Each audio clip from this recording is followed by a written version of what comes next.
Eh bien salut tout le monde, c'est Redbone, donc aujourd'hui on se retrouve pour une nouvelle vidéo, mon avis sur Star Wars The Rise of Skywalker, avec mon magnifique accent anglais. Bref, alors c'est vrai que je l'avais vu de base normalement en avance, mercredi, enfin en avance, bon, il était sorti mercredi mais j'ai pu le voir le jour de sa sortie.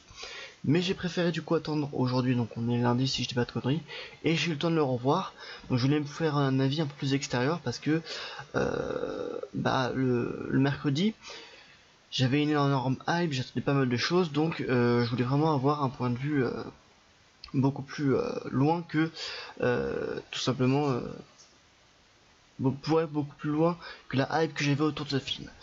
Alors est-ce que j'ai aimé ce film ou non?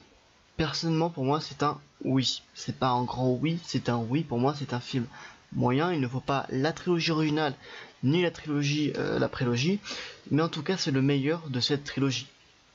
Donc bien évidemment moi j'ai adoré le 8, mais le 9 le surpasse. Alors il y a des bonnes choses comme des mauvaises choses. On va commencer de suite par les mauvaises choses. Alors donc on va apprendre dans ce film, attention c'est avec spoil, donc si vous ne l'avez pas vu, dégagez et allez voir direct. Et donc normalement si vous êtes ici c'est que vous avez vu le film, donc on va attaquer les spoils. Donc la première chose qui ne va pas, c'est déjà l'annonce directe de Palpatoche. Palpatoche, ok, on nous avait dit ouais il arrive dans le 9, mais il n'y a pas eu d'annonce dans le 8, enfin je sais pas, ils auraient pu balancer un petit teasing style attention, Palpatoche est dans le coin, il va revenir vous niquer vos mères, voilà. Alors qu'en fait là, on nous a dit attention, on a entendu des cris, c'est sûrement Palpatine, finalement c'est Palpatine, ok, d'accord. Voilà, on a juste eu ça pendant du coup le texte défilant comme d'habitude de Star Wars. Et c'est tragique parce qu'en fait on n'a aucune mise en avant du personnage, parce que pourtant c'est un bon personnage qui a réussi à manipuler la prélogie, la trilogie. Et c'est bête parce qu'on dirait qu'en fait il a été ajouté là pour dire attendez, on n'arrive pas à finir notre trilogie, du coup on va foutre un grand méchant, comme ça au moins Kylo Ren il va redevenir gentil, il y aura deux méchants contre un gentil, deux gentils contre un méchant, ce sera super. C'est cette impression là que j'ai eu dès qu'ils ont ajouté en fait Palpatine au film. C'est que c'est à dire qu'on nous a balancé direct Kylo Ren qui partait des terres chercher Palpatoche, et en fait après on nous a balancé ça comme ça. Alors ensuite après, toujours autour de Palpatoche, on apprend finalement que Palpatoche est le grand-père de Rey.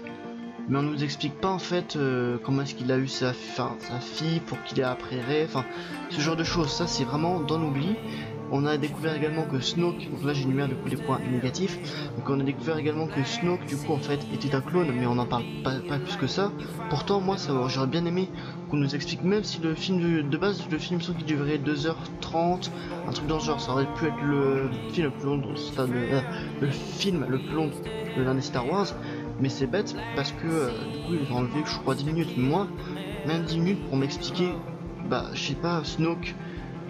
Ça fait 2-3 minutes je pense nous expliquer qu'en gros Snoke c'est un clone de Palpatine, mais comment est-ce qu'il a réussi à faire tout ça, est-ce qu'il est retourné sur Kamino, ce genre de choses.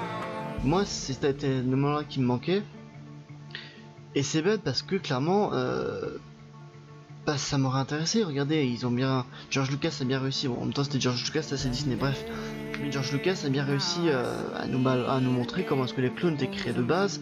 Donc avant les Stormtroopers il y avait les clones, mais voilà, il y avait cet aspect intéressant autour des clones. Là en fait on nous dit juste je me suis cloné, et c'est tout, mais c'est de la merde.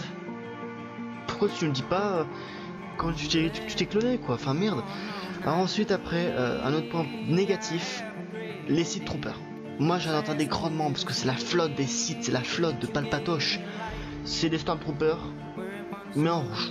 C'est-à-dire qu'en fait un coup ils meurent, je sais pas, je pensais qu'en fait leur armure était plus résistant, que je sais pas, ils pouvaient tirer des sorts de leur truc et des sorts de leurs patates. Non, c'est des simples blasters. C'est dommage parce qu'il y avait des trucs bons à faire.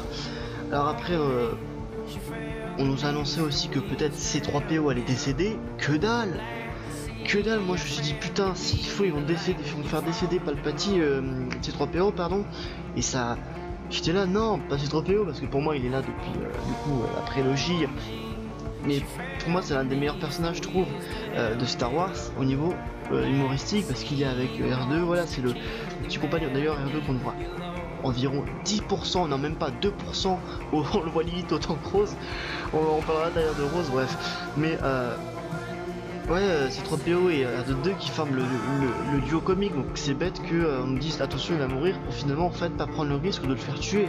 Oui c'est horrible ce que je veux dire, mais j'aurais aimé voir un C3PO mort. Alors, Disney ne prend tout simplement pas de risque. J'en reviendrai vite fait dans un autre point, juste après dans un point négatif. Il y aura aussi des points positifs bien évidemment, mais ça serait plus une conclusion, le point négatif, que Disney prend pas de risque. Bref. Alors du coup, bah, j'en parlais justement avant, Rose. Rose qu'on nous introduit dans Star Wars 8, qui était censé être avec Finn, la copine de Finn entre guillemets, et qui finalement, on la voit 2 minutes. Après, elle n'existe plus. C'est magie de Disney. Elle a dit, c'est Thanos il est arrivé, disparu. Donc c'est bête. Enfin, pourquoi introduire un personnage pour après le faire tuer, enfin le faire tuer n'importe quoi. Le pas utiliser, je sais pas, je me suis dit il y aura peut-être un enjeu avec elle, non. Non que dalle. Donc j'ai été ouais, un peu déçu.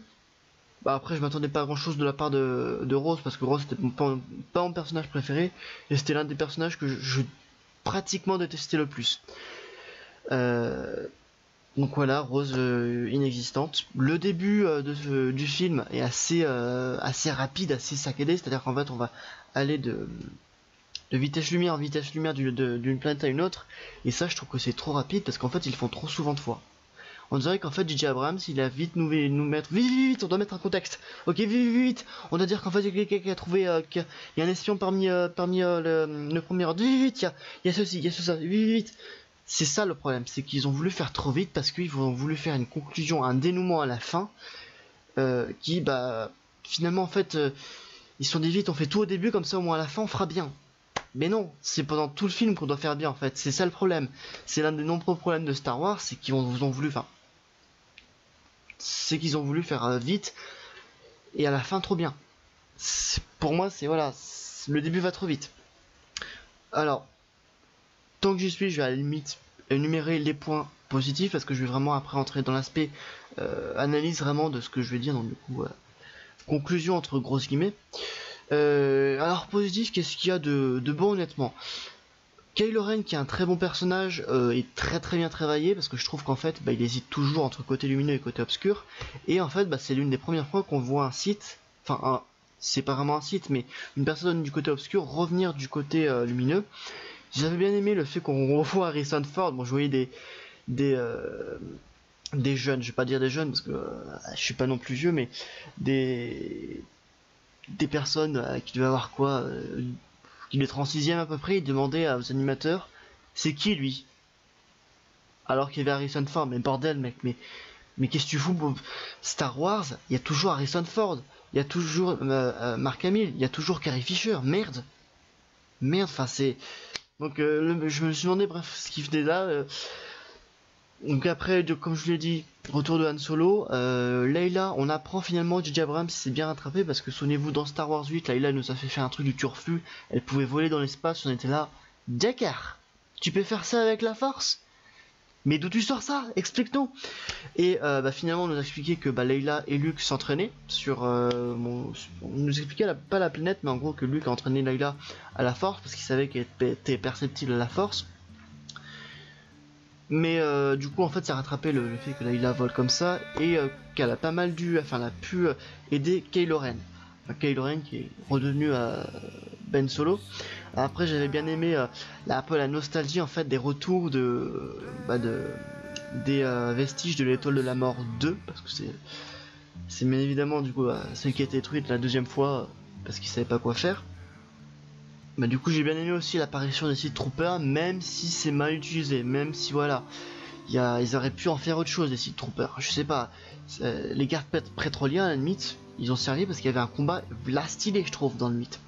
Il y a également Palpatoche qui pète un câble, déjà je trouve que c'est vachement intéressant parce qu'il a réussi à aspirer la vitalité de Rey et de Kylo Ren, et en plus il a fait des éclairs de bâtard, c'est à dire que le mec il s'est pris pour tort, le mec il allait rejoindre les Avengers et défoncer Thanos. Donc ça je trouve que non, ça a montré à quel point Palpatine était incroyablement puissant et pervers au niveau de son pouvoir. Donc ça c'était une des très bonnes notions.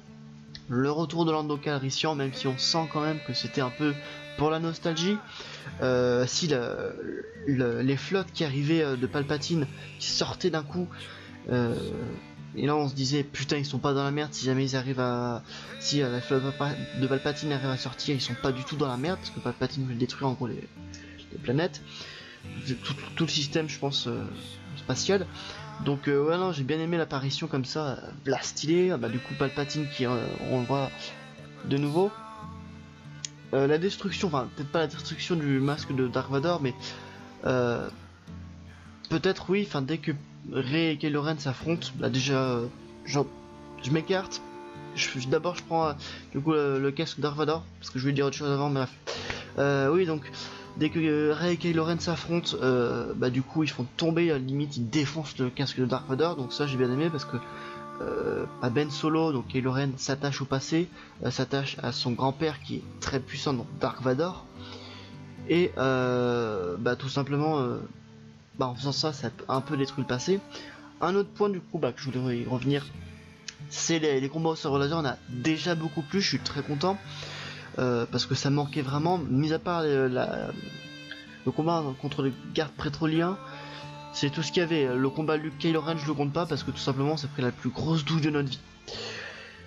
Et ouais, enfin il y a pas mal de choses, c'est bête parce que l'ambiance du 9 était quand même assez bonne dans sa principalité, dans son axe. Et c'est bête parce que il aurait dû être comme ça pendant toute la trilogie tout simplement en fait. Et c'est vrai que du coup avec un pote, si jamais un ami, si jamais tu te reconnais, c'est vrai qu'on en parlait, mais en fait toute cette trilogie déjà devait être comme ça. Enfin, pour nous on avait pensé elle devrait être de base comme ça, et en plus ils savaient pas où est-ce qu'ils allaient, c'est-à-dire qu'en fait ils nous ont dit ok J.J. Abrams tu fais le 7, donc je suis reparti là, on fait une grosse conclusion. J.J. Abrams tu fais le 7, ok je fais le 7, donc du coup je fais un sorte de remake du Nouvel Espoir. Ok, finalement on va changer de réalisateur parce que J.J. Abrams, je sais pas, il devait être occupé. Ok, mais du coup on n'a pas de fin parce qu'on avait fait le 8, mais on n'a pas de fin. Ok, J.J. Abrams, tu vas essayer de sauver la fin. Les gars, merde, je sais pas, essayer de construire un truc. Prenez juste J.J. Abrams, et faites un truc, merde, je sais pas. Faites un début et une fin, c'est ça une histoire Star Wars, un début et une fin.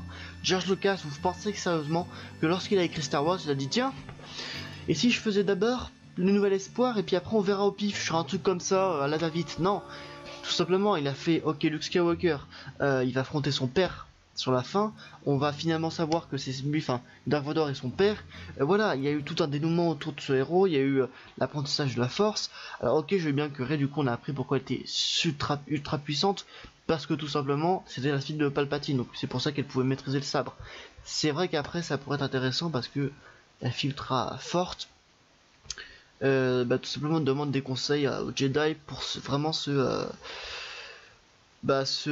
spécialiser dans l'art Jedi, mais par contre les sabres, dans le 7 non, elle peut pas combattre, elle peut pas battre Kylo Ren, c'est pas possible. Alors à la limite qu'elle arrive à séparer en deux, qu'elle fasse une faille entre Kylo Ren et elle, ok comme ça au moins elle peut fuir avec Finn, fuir le combat, montrant la domination de Kylo Ren, à quel point il est fort quand même. Alors c'est ça le problème avec cette trilogie, c'est qu'il y a il y a pas de fin parce que il y a pas de début parce que tout simplement ils sont pompés sur le 4, mais en plus il y a pas de fin. Donc comment voulez-vous faire une trilogie comme ça, à moins de faire un copier-coller de la trilogie originale? Comment voulez-vous faire ça? Alors après aussi, c'est bête que Disney ait racheté Star Wars. Alors parce qu'aprais j'avais entendu, je sais plus si je vous l'avais dit dans l'une des vidéos de la semaine Star Wars, mais George Lucas avait déjà prévu de faire une série sur les Midi-chloriens. Et je pense qu'il aurait pris beaucoup plus de risques. Qu'est-ce que j'entends par beaucoup plus de risques? Dans le film, à un moment donné, Rey, on voit qu'elle utilise tout simplement des éclairs. Et elle détruit une sorte de navette. Moi, je me suis dit, Chewbacca est mort. Là, j'étais là, putain de merde. Ils l'ont pas fait, c'est con, ils l'ont pas fait. Non, ils l'ont pas fait, ils ont pas tué Chewbacca. C'est pas ironique, hein. Mais non, tu prends des risques. Moi, je pensais qu'ils allaient tout simplement tuer tous ceux de la trilogie originelle. Ok, ça serait horrible. Ok, ce serait catastrophique. Mais déjà ça montrerait que Disney essaye de prendre des risques, que ça met un terme au passé, et que du coup en fait Rey peut maintenant se concentrer sur son propre combat, combattre Palpatine. Mais merde quoi, c'est ça le problème, c'est que j'avais l'impression de voir un truc pour enfants. Honnêtement, ce Star Wars était vraiment pour enfants. Euh, je... C'était pour enfants parce que, comme je vous l'ai dit, Disney prend aucun risque de tuer ses personnages. Donc du coup, c'est tout public, tout simplement. Dans l'épisode 3, bon ok, Mace Windu meurt, mais c'était un peu normal parce qu'il devait disparaître. Là de suite, j'ai pas d'idée, mais il me semble que George Lucas a des fois pris... bah si, Boba Fett, je viens d'avoir l'idée là, Boba Fett. Ils auraient très bien pu l'inclure dans le 3, bah non, George Lucas a eu l'idée de tuer Boba Fett. Tout simplement, il a pris le risque. Cette trilogie ne prend aucun risque. Et c'est bête parce que elle a le potentiel pourtant de prendre des risques. Elle a vraiment le potentiel et c'est bête pour moi parce que ça aurait pu être l'une de mes trilogies préférées si jamais elle avait pris des risques, tout simplement. Alors après aussi, c'est un peu pompé sur le Star Wars 6 parce que Rey, pour devenir officiellement une Jedi, elle doit battre son grand-père comme devinez qui. Enfin, techniquement c'est son père, Luke Skywalker, ok. Donc ouais, enfin, bah non, enfin, ok c'est son grand-père, mais pour moi, bah c'est pas comme ça qu'elle aurait pu devenir une Jedi, je sais pas, je trouve que c'était peut-être, enfin ils voulaient trop faire de la nostalgie aussi, c'est moi non à la force, ok, la nostalgie des fois c'est bien, mais pas tout le temps quoi. C'est mon nouveau slogan, mais bah la force fuck la nostalgie, parce que nostalgie à la force tu finis par un set tout pompé. C'est dommage, c'est dommage. Après je dis pas que c'est bête d'avoir nous fait un méga cliffhanger avec Palpatoche qui était finalement le grand-père de Rey, mais c'est dommage. Alors après les chevaliers de Rennes, alors là on nous a fait un truc autour d'eux, c'est bête parce qu'en fait ils parlent pas, ils sont tués par Kylo Ren, enfin bref. Enfin, Ben Solo, c'est bête, hein, mais moi je sais pas, j'aurais aimé avoir une sorte de storyboard autour d'eux, je sais pas, un truc comme dans ce genre, je sais pas, j'ai pas d'idée là, mais un truc qui nous raconte qui sont les chevaliers de Rennes tout simplement. Non, on nous a juste dit qu'en fait, c'était des chevaliers de Rennes. Il y a un chevalier de Rennes qui attaque Kylo Ren, le suprême leader, et c'est tout.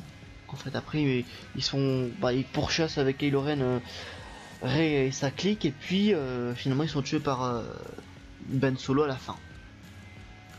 Donc c'est bête parce que pour moi, c'est des personnages qui auraient dû être beaucoup plus utilisés. À la limite, tu vires Rose, tu l'as fait tuer dans le 8, tant pis, mais tu vires Rose, je sais pas, tu fais un truc, merde. Et alors pour finir sur du coup cette analyse de Star Wars 9, je trouve que la fin, il n'y a pas de fin tout simplement. Voilà. Alors on a un film qui a réussi à ressentir la force comme Rey avait fait dans l'épisode 7. Mais on le développe pas, moi je pensais que je sais pas, Rey et Kylo Ren allaient mourir, puis Finn allait essayer d'affronter Palpatoche et le tuer. Je pensais de base en fait, pour être honnête avec vous, qu'en fait dans Star Wars 7 ça allait être Finn qui allait être un Jedi. Puis j'ai vu l'histoire se décortiquer petit à petit, je dis ouais laisse tomber, en fait ça va être Rey. Et c'est vrai parce que j'aurais bien aimé que ce soit Finn et Rey, ou alors même Finn qui s'apprend aux arts Jedi, qui est un débutant, pas comme Rey qui elle limite est full pété, un truc dans le genre, mais je sais pas, Rey qui apprend comment, un Finn comment est-ce qu'on maîtrise la force, ce genre de choses, qui accompagne Rey tout simplement sur l'île avec, sur l'île de Luke. Mais non, à la place, en fait, ils nous ont laissé dire, oui, en fait, il va aller avec Rose, ils vont trouver un décodeur, puis finalement, en fait, ils vont faire ceci, puis finalement, ils vont faire cela, puis en fait, ils vont servir à rien, parce qu'en fait, finalement, ils vont se faire piéger, et Rose, finalement, il va jamais finir avec Finn. Pourquoi avoir intégré Rose? Pourquoi avoir intégré le mec qui décode dans l'épisode 8? Oui, l'épisode 8, ça a servi à quoi? Pourquoi pas? Enfin, pourquoi est-ce qu'ils ont mis cette scène? Pourquoi est-ce qu'ils ont... Enfin, je comprends pas. L'axe scénaristique de Finn dans le 8, c'est de la merde. J'ai l'impression d'avoir bref, mais c'est de la merde. Enfin, il sert à rien dans l'épisode 8. Il sert à rien, comme Rose qui va servir à rien dans l'épisode 9 et dans l'épisode 8. On n'intègre pas Rose. Finn, on essaye, je sais pas, dès qu'il se réveille, il sent la force, un truc dans ce genre. Ou alors même Layla, c'est elle qui l'initie au truc Jedi, enfin au concept de Jedi et tout ça, mais je sais pas, enfin, il y avait tellement de choses à faire qu'en fait, non, ils ont préféré dire, ok, donc Finn et Rose ils servent à rien, donc du coup, en fait, on va les laisser aller là-bas, là, et rien faire. Pourquoi? Pourquoi ils ont pas pris ce risque de faire, enfin, que Finn devienne Jedi? Pour moi, c'est, enfin, ils auraient pu faire un truc intéressant, transformer un Stormtrooper qui s'est rebellé en un Jedi, imaginez le truc de choc. Moi j'aurais été là, putain, l'évolution de ce personnage est aussi dingue que Kylo Ren. Kylo Ren qui a eu quand même une bonne évolution et c'est l'un des premiers, je pense, je crois pas. En tout cas dans l'histoire des films Star Wars, c'est un des premiers personnes du côté obscur à repasser du côté lumineux. Imaginez si un Stormtrooper était devenu un Jedi. Moi j'aurais dit oui, bordel, oui, c'est ce que je veux. Mais non, ils l'ont pas fait, à la place ils ont dit, attention, Finn maîtrise, enfin, peut ressentir la force. Et c'est tout après. Alors après aussi la fin complètement ouverte, donc Kylo Ren meurt, Rey, elle va enterrer le sabre de Luke Skywalker je crois, et du coup elle a été trouvée juste avant en fait un sabre qui fait un double lame j'ai l'impression, donc un sabre jaune, et ça nous laisse comme ça. Et le problème c'est qu'en fait on nous a toujours appris dans Star Wars que dès qu'il y avait le côté lumineux, il y avait toujours le côté obscur. D'accord, et maintenant, je sais pas, Rey va... Enfin non, moi honnêtement la fin me convient pas. La fin me convient pas. Aussi les sortes de, j'ai oublié d'en parler, je vais vite en parler, les sortes de petits, je sais pas comment on appelle ça, de petits triangles, là je sais pas si vous voyez, j'ai plus le nom en tête, mais les artefacts que Kylo Ren utilise pour retrouver comme il s'appelle Palpatoche, bah tout simplement, ils auraient pu l'introduire dès l'épisode 8, parce que souvenez-vous, on regarde dans le livre, regarde. Ah bah tiens, bizarrement c'est dans les livres de Luke qu'il cherchait, je sais pas, on nous montre un Rey qui essaie de toucher un bouquin, dans le 8 bien évidemment, et Luke dit touche pas à ça. Le livre tombe, on voit juste l'artefact, et puis on n'en parle plus jusqu'à l'épisode 9, tout simplement. Donc c'est ça, c'est le problème comme j'arrête pas de le répéter dans cette vidéo, le problème c'est qu'ils n'ont pas pris de risque Disney, ils ont voulu faire simple, basique, sans prendre de risque. Tandis qu'on avait une bonne histoire, on aurait pu développer beaucoup plus les personnages, comme Finn, je sais pas, Rey aurait pu des autres choses, beaucoup plus de choses, on aurait, l'annonce de Palpatoche aurait été un peu plus, je sais pas, peut-être un peu plus anticipé. Si on avait un début et une fin, si eux de l'autre côté avaient ça aurait donné l'une des meilleures trilogies qu'on ait pu voir depuis longtemps quoi.